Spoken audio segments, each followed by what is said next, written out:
영어 시작의 첫 단계는 분명 나에게 맞는 수준의 지문일 거예요. 독해라고 한다면.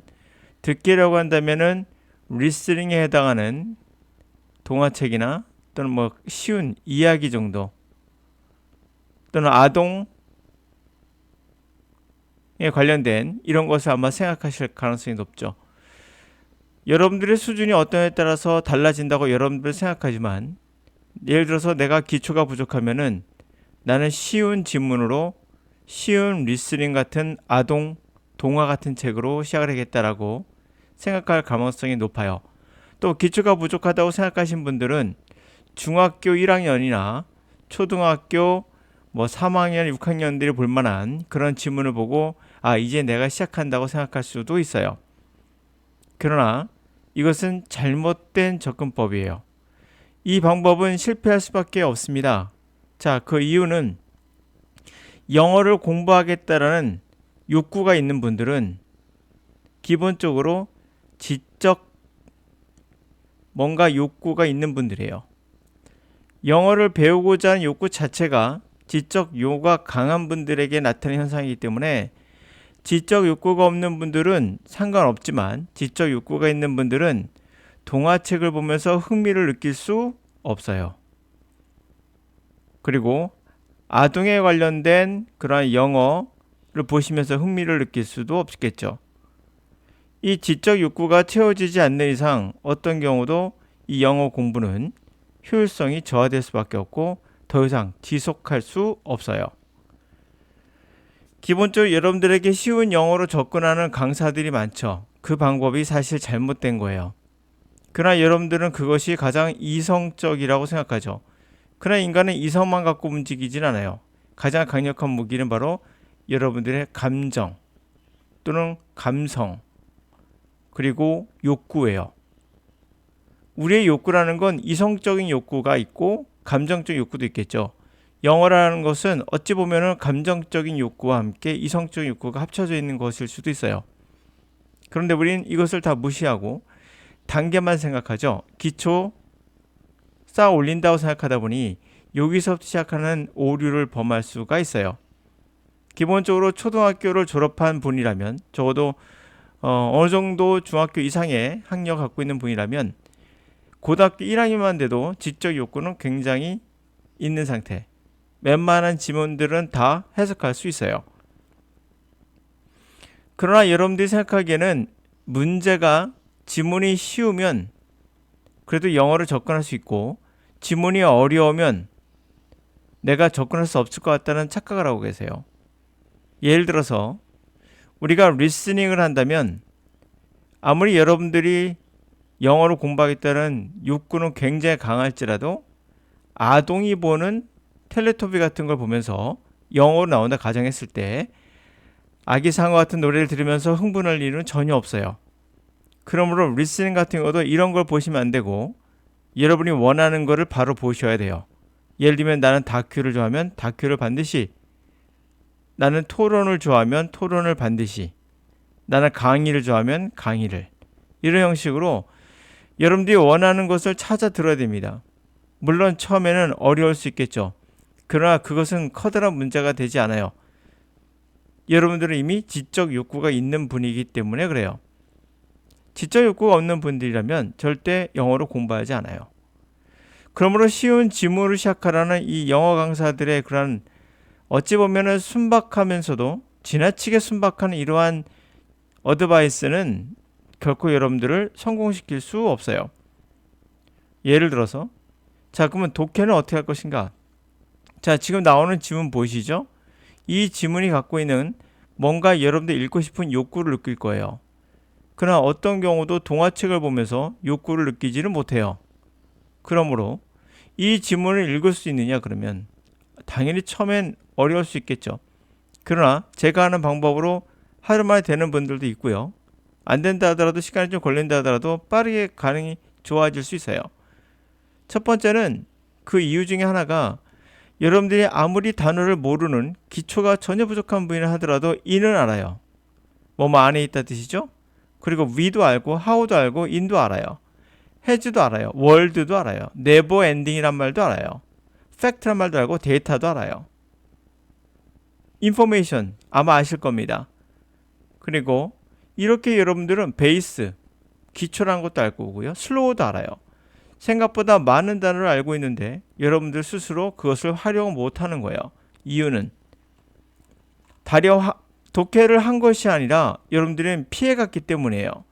어려운 지문을 피하고 쉬운 것부터 들어가다 보니까 배움이 없는 거예요. 지문이 아무리 어렵다 하더라도 여러분들이 막상 도전하고 막상 접하면 또 그렇지도 않아요.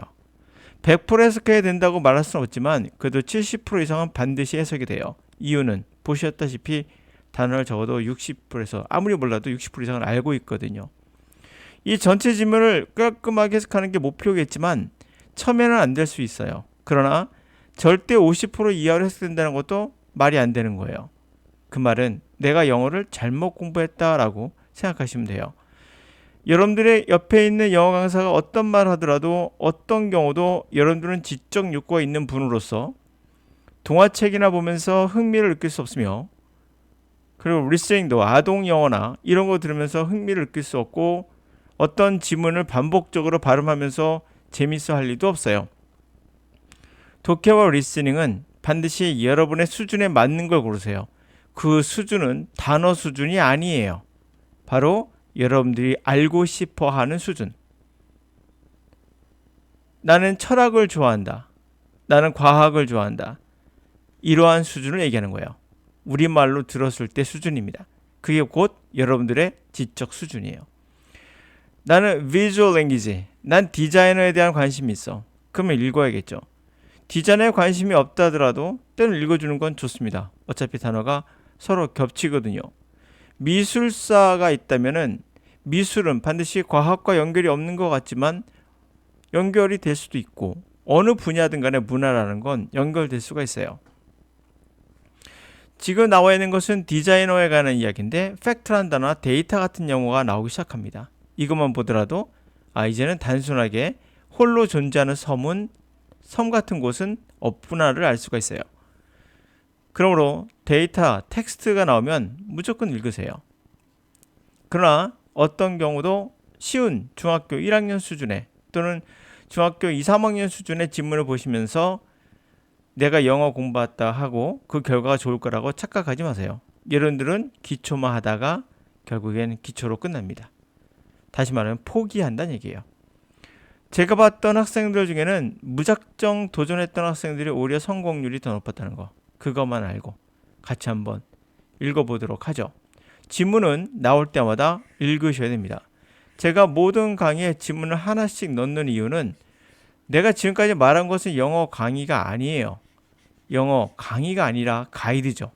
이러한 가이드는 정말 중요한 거지만 여러분들 그렇다고 하더라도 내가 영어 공부한 건 아니에요. 영어 지문을 봐야 공부한 거고 영어 지문을 들어야 여러분들은 리스닝을 한 거예요. 이제 영어 공부합시다. Visual Language for Designers Principles for Creating Graphics that People Understand. 자, 시각 언어예요. 디자이너에게서의 시각 언어. 그의 원리 원칙. 그래픽을 만드는 데 있어서 원리 원칙에 관한 이야기예요. 사람들이 이해하는 그런 그래픽에 대한. 자, The never-ending flood of facts and data in our contemporary world has caused a paradigm shift in how we relate to information. 결코 끝나지 않는 엔딩이 없는 그러한 홍수 같은 그러한 팩트와 홍수같이 밀려드는 팩트와 데이터들이 우리의 현대 시대에서는 뭘 야기시킵니까? 패러다임의 전환, 시프트, 변화, 패러다임. 전형적인 예죠. 전형적인 사례들의 변화를 야기시키고 있어요. 우리가 바로 정보를 어떻게 관련될까? 어떻게 정보와 우리가 연관되는지 그 방식의 변화를 야기시키고 있어요. Whereas in our time, information was community-based, slow to retrieve, and often the domain of expert, information is now global, instantaneous, and often the public domain. 자, 반면의 뜻이죠. 한때는 정보라는 것은 과거에 커뮤니티 베이스였어요. 따지면 지역사회 베이스였던 거죠. 그래서 slow to retrieve, 정보를 retrieve, 찾는데 되게 느려요. 그랬지만 그리고 흔히들 전문가 영역이었어요. 정보라는 게 한때는, 과거에는. 그러나 지금의 정보는 어떻습니까? 글로벌이에요. 그냥 커뮤니티, 어떠한 지역사회를 베이스로 두고 있잖아요. 예를 들면 뭐 교수단체들의 어떤 지역사회나 여러 가지 있겠죠. 글로벌하면 이제는 즉각적이고 인터넷이 있죠. 흔히들 퍼블릭, 공공의 영역이에요. 전문가의 영역이 아니란 얘기죠. We now want information and the content in our hands and our own terms. 우리는 지금 정보와 콘텐츠를 어떻게 원하죠? 우리 자신의 손으로 직접. 그리고 우리 자신의 용어로. 용어라는 건 뭐겠어요? 내가 사용하는 말, 내가 생각하는 바가 되겠죠.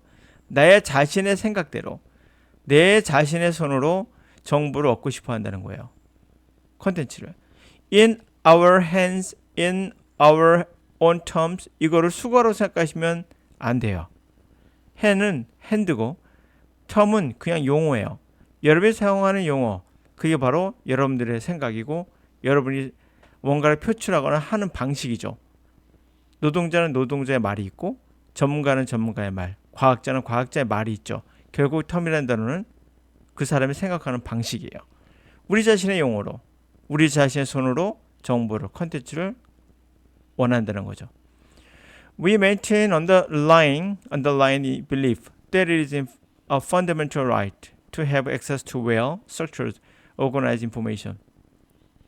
우리는 어떤 underlying, 기저에 깔려있는 믿음을 유지하고 있어요. 그것은 근본적인 right, 우리에게 권한이 있다. right, 권한. 액세스할 수 있는 권한, 접근할 수 있는 거죠. 잘 구조화된, 조직화된 정보에, 체계화된 정보에 우린 접근할 권한이 있다라는 그런 기저에 깔린 믿음을 갖고 있죠. 우린. As a result, 결과적으로 information design is exploding as organizations, individuals scramble to manage an overwhelming quantity of content. 결과적으로 정보의 디자인이 이제 폭발하듯이 폭발적으로 증가하고 폭발적으로 나오고 있어요. 조직과 개개인들이 스크램블, 서로 견주면서 다투듯이 뭘 합니까? 놀라울 정도의 압도적인 양의 컨텐츠를 관리하고 있어요. 그러면서 정보의 디자인이 폭발적으로 exploding, 폭발적으로 증가하고 있죠.